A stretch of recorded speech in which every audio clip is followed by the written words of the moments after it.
Well, with coronavirus and, of course, our summer of bushfires causing the federal government to need to spend billions it had not anticipated, the surplus predicted to be met by the end of this financial year is now in jeopardy.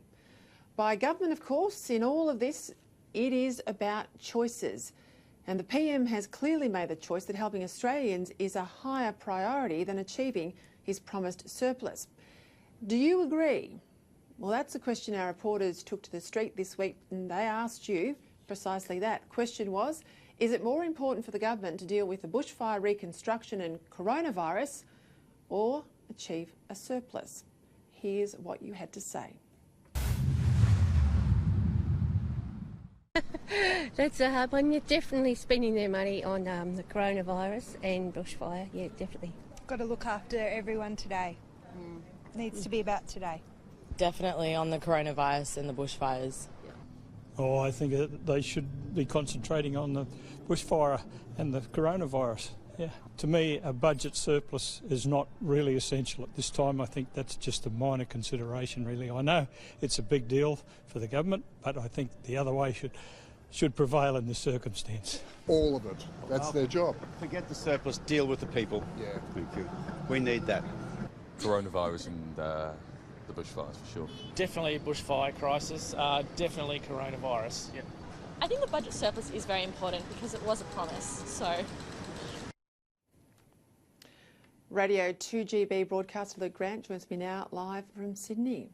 Hello, Peter. I think that's a pretty overwhelming statement from people out in the street this week, mate. And I think it reflects what we're hearing, isn't it? Yeah. On Talkback and certainly through the print media, letters to the editor and other things. People expect governments to govern and they expect government to deal with what's known and expected, but also the unexpected. And they're quite happy to see the surplus go to God and focus on ensuring Australians are as best protected as they can be. Yeah, they want, don't they? They want the government to have their back. That's what it's all about at the end of the day. And I know one person there said it was a promise, and I guess it was. But if the bushfire season we had, plus the threat of this virus, plus the ongoing drought, we always seem to forget that. If they're not really front and centre issues to most Australians, then frankly I'm not here. And I think people would genuinely understand whether they're going to forgive Josh or the PM if they don't deliver a surplus. I'm not sure. There'll be the predictable noisy left that'll come after them. But I think, like the people we spoke to this week, I think, you know, average people will say, well, fair enough, it was a trifecta of really terrible things. Yeah, and of course, I hope I could explain this simply enough for people at home to follow, but the federal budget isn't just, in issues like this, in circumstances like this, in crises like this, it isn't just about the money that needs to be spent on bushfire reconstruction and the money that needs to be spent on coronavirus. So it's not just the outlays, the spending, it's also the loss of projected revenues. Yeah. So we're not getting the same volume of tourists, nor is anywhere else in the world. We're not getting a lot of the componentry out of Chinese factories that needs to then go into, you know, bigger buildings or things built in Australia. So without that componentry, our supply chain grinds down. Yeah. A lot of our producers are not able to send stuff to market, fresh produce, crayfish, all the things that we sell into China for a high price, because China shut down its borders. So it's not just expenditure, it's revenue. It's like at home pulling in your horns because you sort of want to save a bit of money by not spending as much, and suddenly you lose your job and you're hit with a double whammy. And that's where I think the sophistication of the answers from people out there on the street too tells you they understand these issues that the government's grappling with. Yeah. And sometimes, don't we, in the media, we dumb down, we think, oh, people aren't switched on, they're engaged with their device or whatever might be the latest reality TV show. And that does sell the Australian population short. I think that's an important point to make. But you know, in their behaviours this week, hasn't it been intriguing? You've seen Scott Morrison front and centre on this issue. I think he and Greg Hunt, they've delivered great confidence to the people. They've been out in front, as everyone's been saying, along with their medical advisors, and they've handled it really well. Meanwhile, on the other side of the corridor, there's a mob looking for a date on an email. And boy, hasn't it been a unbelievable week, the contrast between what the government's doing, seriously tackling these big issues, and Albo looking for some dirt, some emails, which I thought last night, Peter, I was watching the show as I always do, but I think he gave us a brilliant explanation about how the advice might not necessarily be delivered on the day it's dated. And I don't know if there's anything to see here now with the sports laws, quite frankly. No, and I think that Labor's going to be very careful. I know this from being in opposition too. You run with an issue for so long, you do get traction from it. They've certainly had traction from this. But you sort of flog a dead horse to the point that the public will go against you unless you're able to shift gears. And when the Prime Minister is looking prime ministerial on these big worrying issues out there for the community, for the opposition leader to just look like an opposition, he then isn't setting himself up to be the alternative Prime Minister. So I think that's where we might see a gear shift from Anthony Albanese next week.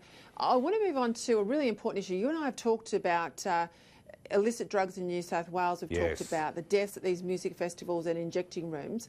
But the New South Wales State Government has been left a bit embarrassed after a report from Professor Dan Howard was handed down. Now, this is recommendations from an ICE inquiry. Most of the things he's put up, they've already rejected, but I think we've got a graphic I could put on the screen. You would be dumbstruck if you go through some of these recommendations. I know I was. This Professor Dan Howard wants to see more injecting rooms in New South Wales. He wants to get rid of drug detection dogs at music festivals so you can bring in whatever you like. Wow. He wants to limit strip searches. He wants to make ice pipes, these are the pipes you smoke ice with, legal for sale. He wants to decriminalise the personal use of ice. And we see what ice does to people, the violence to paramedics and to hospital workers. And he wants to have trials to give prisoners who are locked up, who shouldn't be able to get drugs, well, he wants to give them free needles and syringes behind bars. And he wants to allow pregnant women and juveniles as young as 16 to use injecting rooms to smoke ice. Now, a woman can't even sit on the street and smoke a cigarette if she's pregnant, can't drink wine if she's pregnant, but this bloke reckons she can have ice. I think, are we serious? Oh, well, sadly we are. I think he said, well, let's look at what we're doing now. That doesn't work. Let's do the exact opposite. And, of course, I'm sure there are academics, in fact, I've interviewed them on radio, who state and make a good claim for some of these ideas, but they don't meet community expectations because, you know, no scoop here, the activity, the supply of the drug, it's illegal.